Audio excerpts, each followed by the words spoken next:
여러분 안녕하십니까? 오늘은 2025년 12월 17일 수요일 교과 여호와의 진노에 대해 알아보겠습니다. 요한일서 4장 8절 말씀에서 하나님은 사랑이시라는 구절은 성경의 가장 아름다운 진리입니다. 하지만 성경에는 이와 병행하여 때로는 두려움을 주는 진리도 기록되어 있습니다. 그것이 바로 여호와의 진노에 대한 가르침입니다. 언뜻 보기에는 하나님의 사랑과 진노가 서로 양립할 수 없는 것처럼 보일 수 있습니다. 그러나 오늘 우리는 이 여호와의 진노라는 주제를 깊이 묵상함으로써 역설적으로 하나님의 사랑과 공의에 대한 성경의 가르침을 훨씬 더 실제적이고 깊이 있게 이해하게 될 것입니다. 우리는 여호수아 23장에 기록된 여호수아의 엄중한 경고를 통해 하나님이 왜 죄에 대해 전쟁을 선포하시는지, 그리고 이스라엘의 과거의 영광스러운 확신이 미래를 보장하지 못하는 이유가 무엇인지를 탐구할 것입니다. 궁극적으로 이 진노로부터 우리를 구원하고 영원한 화목을 주신 예수 그리스도의 십자가 대속의 은혜를 30분에 걸쳐 집중적으로 나누겠습니다. 하나님의 진노 속에 감추어진 그분의 깊은 사랑과 정의를 지금부터 함께 살펴보겠습니다. 제1부 여호와의 진노, 죄에 대한 전쟁 선포. 여호수아는 이스라엘 백성에게 약속의 땅에 정착한 후 이제 그들의 영광스러운 미래가 오직 언약에 대한 순종에 달려 있음을 경고했습니다. 그의 권면 중 가장 엄중한 부분이 바로 여호와의 진노에 대한 예언이었습니다. 1.1. 충격적인 경고. 여호수아 23장 15절과 16절을 보면 여호수아는 이스라엘에게 엄청나게 충격적인 경고를 합니다. 그는 이전에 가나안인을 멸망시키실 때 사용했던 동일한 용어를 사용하며 이스라엘이 언약을 거부하고 다른 신을 섬긴다면 주님께서 이스라엘을 멸망시키실 것이라고 말합니다. 이는 이스라엘 백성이 가나안 땅에서 누린 복을 약속하시고 그것을 신실하게 이루신 것처럼 그들이 언약을 거부한다면 레위기 26장과 신명기 28장의 언약의 저주 역시 반드시 실현될 것임을 명확히 한 것입니다. 이스라엘은 광야에서 이미 여호와의 진노를 경험했고 노골적인 언약 위반이 어떤 결과를 초래하는지 충분히 알고 있었습니다. 여호수아의 경고는 하나님의 공의가 택한 백성에게도 예외 없이 적용됨을 보여줍니다. 1.2. 심판의 공평성.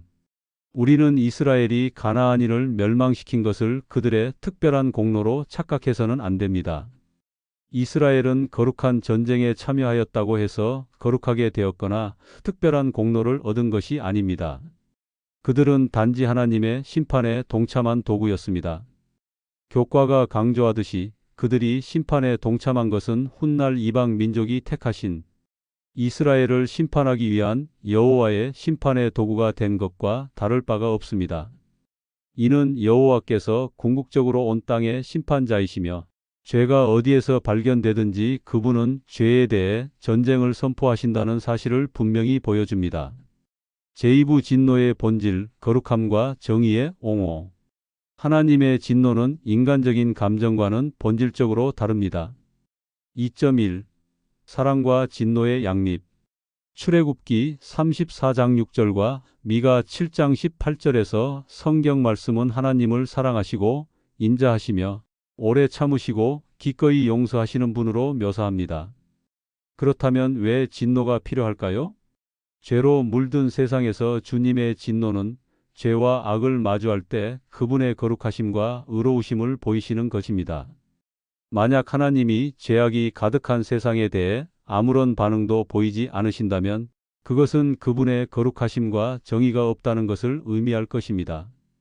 시편 7편 11절과 디모데후서 4장 8절에서 하나님의 진노는 결코 감정적이거나 복수심에 가득 찬 예측할 수 없는 과잉 반응이 아닙니다.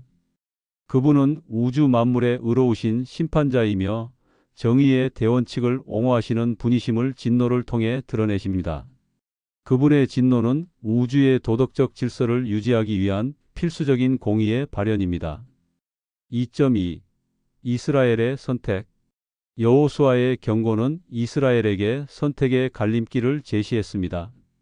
과거의 영광스러운 확신을 미래를 맞이하는 토대로 삼을 것인지, 아니면 그 확신을 버리고 우상 숭배와 세상과 섞임으로써 진노를 자초할 것인지 말입니다.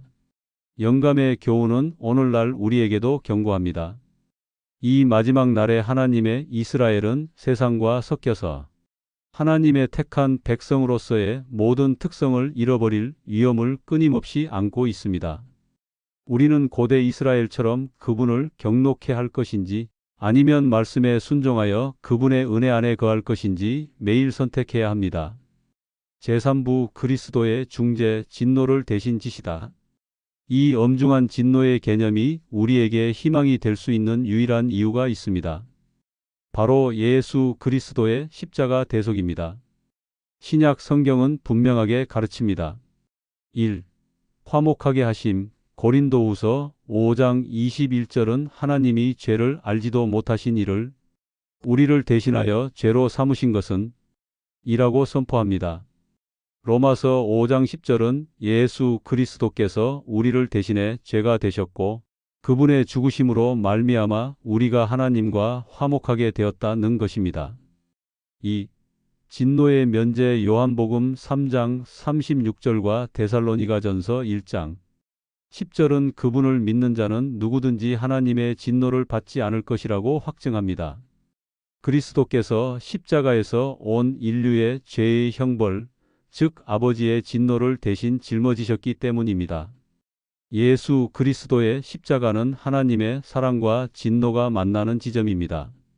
죄에 대한 심판은 반드시 이루어져야 했지만 하나님은 그 진노를 당신의 아들에게 쏟으심으로써 우리에게 구원을 베푸셨습니다.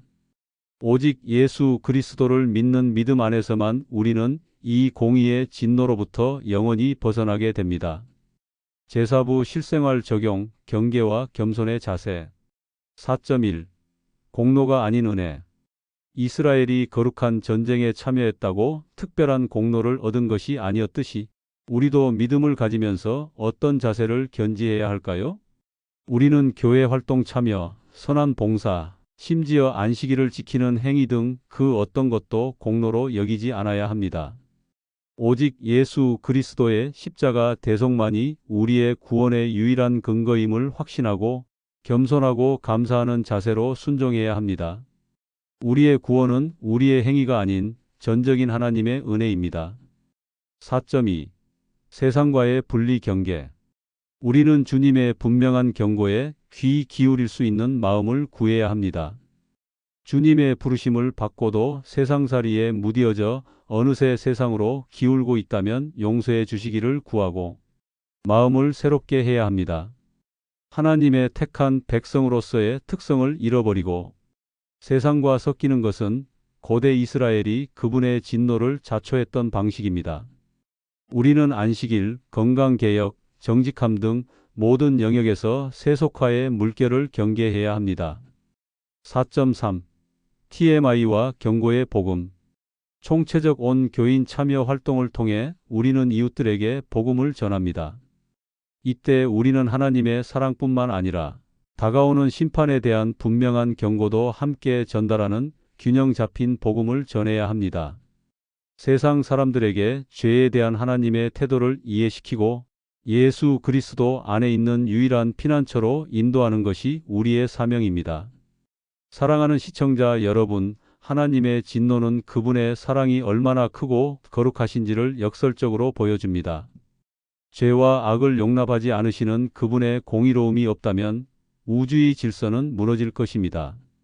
우리는 오직 십자가를 통해 이 진노에서 벗어난 은혜를 입었습니다. 이 은혜에 감사하며 주님의 분명한 경고에 귀 기울여 세상살이에 무디어지지 않고 공의로 심판하는 그날에 예수 그리스도의 의를 입고 설 수 있게 되기를 간절히 기도합니다. 기도합시다.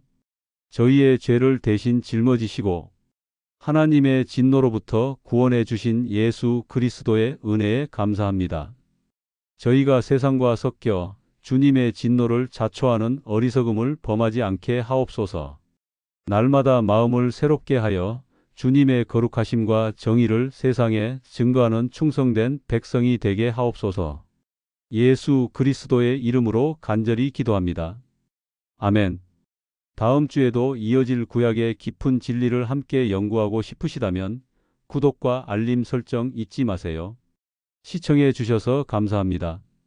평안한 안식일 되십시오.